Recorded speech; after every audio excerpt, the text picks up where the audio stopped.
ওকে, এখনই হচ্ছে আমরা মোটামুটি কাজগুলো হয়ে গেছে। প্রথমে কন্টাক্ট এড করে ফেলছি। আমি যদি আবার এখানে আসি, প্রথমে কন্টাক্ট এড করছি, তারপরে হচ্ছে আমাদের টেমপ্লেটটা রেডি করছি। এখন কি? এখন ক্যাম্পেইন করব। ক্যাম্পেইন মানে ইমেলগুলো সেন্ড করব। আমি কয়টা ইমেল এখানে সেট করছিলাম এই মেইলচিম্পের ভিতরে? 30টা ইমেল সেট করছিলাম। এই 30টা ইমেলের মধ্যে আমি আমার টেমপ্লেটটা সেন্ড করব। এখন দেখব কিভাবে ক্যাম্পেইন করে, সিম্পল ভাবে দেখব। দেখেন, এখন ক্যাম্পেইনে ক্লিক করব। ক্যাম্পেইনে ক্লিক করার পরে অল ক্যাম্পেইনে আমি আসব। আসার পরে আমরা এরকম একটা ড্যাশবোর্ড পাবো। এই ড্যাশবোর্ড থেকে আমি ক্রিয়েটের মধ্যে ক্লিক করব। ক্রিয়েটের মধ্যে ক্লিক করার পরে আমাকে বলছে যে আমার এরকম একটা ড্যাশবোর্ড আসবে। এই ড্যাশবোর্ডের ভিতরে 3টা অপশন আসবে, ল্যান্ডিং, বিল্ড, ল্যান্ডিং, তারপরে ক্রিয়েট, জার্নি, তারপর হচ্ছে ডিজাইন। তো আমি কি করব, এখান থেকে আমি রেগুলার যে ইমেলটা আছে এটা ডিজাইন ইমেলের মধ্যে ক্লিক করব। এইটাতে ক্লিক করব। ক্লিক করার পরে আমাকে একটা ড্যাশবোর্ড এখানে দিবে। এটাকে আমি ক্রস করে দিব। ক্রস করার পরে আমাকে একটা ড্যাশবোর্ড দিবে। এই যে এই ড্যাশবোর্ডের মধ্যে কি লেখা আছে যে কতটা ইমেলের কাছে আমি সেন্ড করতে পারবো, 31টা। এটা কিন্তু সেট আছে, কিন্তু আমি যদি আরো কিছু ইমেল পরবর্তীতে এড করে ওদেরকে পাঠাইতে যাই তাহলে কিন্তু আমার ফোল্ডারটা সিলেক্ট করতে হবে। ফোল্ডার আগে সিলেক্ট কিভাবে করে দেখেন। আমি টুতে আসার পরে আমি এডিট রিসিপিয়েন্টের মধ্যে ক্লিক করব। ক্লিক করার পরে এখানে 31টা দেখাচ্ছে। দেখানোর পরে দেখেন আমি 31টার পরিবর্তে আমি কি করব, এই যে ফার্স্ট লেখে একটা ফোল্ডার ক্রিয়েট করছিলাম না, এই ফোল্ডারটা ক্লিক করে দিব। আমি 30টা এখানে সেট করছিলাম, ফোল্ডারটা ক্রিয়েট করে দিবে। ক্রিয়েট করে তারপর হচ্ছে আমি আর কিছু করতে হবে না, এখানে কিছু করতে হবে না। দেন হচ্ছে সেভ করে দিব। সেভ করলে দেন হচ্ছে আমার ফোল্ডারটার ভিতরে যত ইমেল আছে সব কি হয়ে যাবে, সেট হয়ে যাবে। এখন কতটা? 30টা। এরকম ভাবে ফোল্ডার ভিত্তিক পাঠাবেন।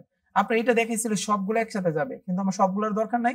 আমি এই ফোল্ডারটা ক্রিয়েট করছি, যে এই ফোল্ডারে যত জিমেল আছে এই জিমেলের কাছে আমি সেন্ড করব। এই ফোল্ডারটা এরকম ভাবে ক্রিয়েট করবেন, প্রথম 1 নাম্বার। তারপরে ফ্রম দেওয়া আছে, যে আপনার যে জিমেইলটা আছে এটা অটোমেটিক্যালি নিয়ে নিছে। আমি যদি এই ফ্রমের মধ্যে ক্লিক করি তখন এই যে আপনার নামটা নিয়ে নিছে, তারপর আপনার জিমেইলটা নিয়ে নিছে, ঠিক আছে? এটাতে কিছু করতে হবে না, এটা সেভ যেভাবে সেভাবে থাকবে।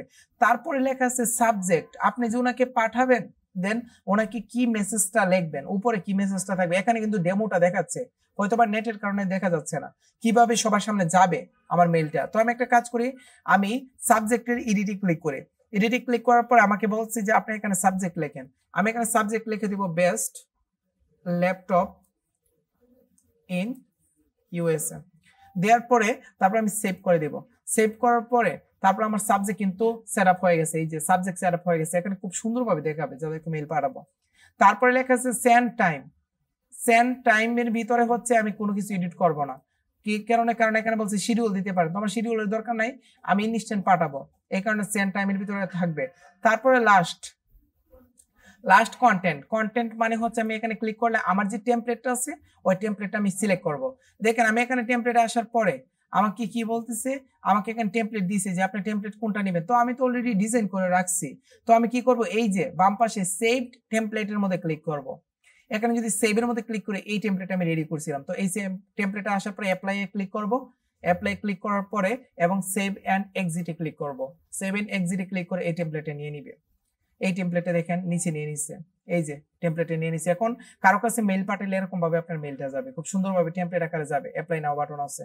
দেন প্রথমে ফ্রম সাবজেক্ট সেন্ড টাইম, তারপর কন্টেন্ট। এই কন্টেন্টের ভিতরে দেখেন এখানে কয়েকটা জিনিস উল্লেখ করা আছে, এগুলো আপনাদের দেখার দরকার নাই। এখানে বলছে আপনি প্রিমিয়াম করার জন্য, এগুলো প্রিমিয়াম করার দরকার নাই। আমি যেভাবে সেভাবে করবো, আর কিচ্ছু করব না। এই এতটুকু করার পরে এতটুকু হবে, এতটুকু করার পরে এখানে প্রিভিউ আমি দেখতে পারবো। এই প্রিভিউর মধ্যে দেখেন কিভাবে যাবে, এই যে টেমপ্লেটটা আমার এরকম ভাবে যাবে, সরাসরি টেমপ্লেটটা যাবে। আর টেমপ্লেটটা যাওয়ার পরে দেন হচ্ছে সবাই এরকম ভাবে ওপেন করলে দেখতে পারবে। তখন অ্যাপ্লাই নাও ক্লিক করলে দেন amazon.com এ আসবে আর কি। আমি তো আর লিংক দেই নাই, তো আমি এইটুকু করতে পারবো। করার পরে তারপর আমি কি করব, আমি হচ্ছে সেন্ড ফিনিশ লেটার। পরে পাঠাবেন নাকি এখন সেন্ড করবেন, আমি ইনস্ট্যান্ট দেখিয়ে দিচ্ছি, আমি সেন্ড করব। সেন্ড করার পরে সেন্ড নাও এ ক্লিক করলে এখন প্রসেসিং হইতেছে, সবাই একটু অপেক্ষা করবেন। এই প্রসেসিংটা হওয়ার পরে দেখেন ওনাকে যে আমি মেইলটা পাঠাইছি না, এখানে দেখেন কি হয়েছে। এখানে কিন্তু ততগুলো দেখাইতেছে যে 30 জনকে পাঠাইছি, আমি পাঠাইছি সাবজেক্ট কি এবং সেন্ড টাইম। এখানে সেন্ড টাইম ওরা নিয়ে নিছে অটোমেটিক্যালি এখানে। তারপরে ইমেল লিংক, আপনি যে ইমেলটা পাঠাইছেন কি লিখে টেমপ্লেটটা পাঠাইছেন, এই যে টেমপ্লেটটা, এই টেমপ্লেটটা যে এখানে পাঠাইছেন এখানে দেখতে পারবেন। এখন রিপ্লাইকেট কি একটা নাম, রিপ্লাই ক্যাট ইমেল। তো এখানে লেখা আছে, আচ্ছা একটা কাজ করি, রিপ্লাই ক্যাট ইমেলের মধ্যে ক্লিক করে দেখি কি আছে ভিতরে। আমার কিন্তু অলরেডি ইমেলগুলো সেন্ড হইতেছে কিন্তু, ঠিক আছে। আমি মানে রিপ্লাই আবার পাঠাতে পারবো, তো আমার রিপ্লাই কপি পেস্ট করার দরকার নেই, আমি তো অলরেডি পাঠাইছি, ঠিক আছে। এই যে এটা সেন্ড করছি, আর এটা তো সেন্ড করার দরকার নেই, রিপ্লাই ক্লিক করে ভুল করে বলছি, এটাকে ডিলিট করে দেবো। এটাকে ডিলিট করে, রিপ্লাই মানে হচ্ছে রিপ্লাই ভাবে পাঠাতে পারবো। তো আমার এই যে মেলগুলো দেখছেন এখানে কি লেখা আছে, 0% কমপ্লিট, মানে এখনো ইমেল গুলা যাইতেছে, সেন্ড হইতাছে। ওপেন কতজন করছে, ক্লিক কতজন করছে দেখেন, এখানে কিন্তু একটা ড্যাশবোর্ড পাবো। এখানে 30টা মেল যে পাঠাইছি তাদের ভিতরে কতজন ওপেন করছে, কতজন ক্লিক করছে আমার মেলের মধ্যে সব এখান থেকে দেখতে পারবো, ঠিক আছে। এটা হচ্ছে আমাদের একটা প্লাস পয়েন্ট লিস্টের মধ্যে, অল ক্যাম্পেইনের লিস্টের মধ্যে এটা পাবেন। এটা হচ্ছে আমি দেখতে পারবো। এখন 0%, একটু আমরা অপেক্ষা করব, কারণ ফ্রি সফটওয়্যার তো আমাদের অপেক্ষা করতে হবে। আমাদের অপেক্ষা করলে দেন হচ্ছে এই ইমেল গুলা কি হয়ে যাবে, সেন্ড হয়ে যাবে। সেন্ড রাখ পর্যন্ত আমাদের অপেক্ষা করতে হবে। তো এরকম ভাবে দিয়ে রেখে দিবেন, শেষ। আর আস্তে আস্তে হইতে থাকবে, কোনো ত্রুটি নেই। তো এই জিনিসটা সবাই বুঝছি, এই প্রসেসিংটা। তাহলে ইমেল মার্কেটিং কি, কঠিন না সহজ? ইমেল কালেক্ট করা, টেমপ্লেট রেডি করে সফটওয়্যারের মাধ্যমে পাঠানো। এই যে আমি আপনাদেরকে দেখাইছি হচ্ছে মেইলচিম্পের মাধ্যমে কিভাবে পাঠাবেন। বাকি যে সফটওয়্যারগুলি আছে, আমি যদি আবার আমাদের ড্যাশবোর্ডে আসি, এই যে ড্যাশবোর্ডে আসি, এই যে দেখেন এখানে হয়ে গেছে। ইন্টারফেস সম্পর্কে জানতে পারছেন মেইলচিম্পের।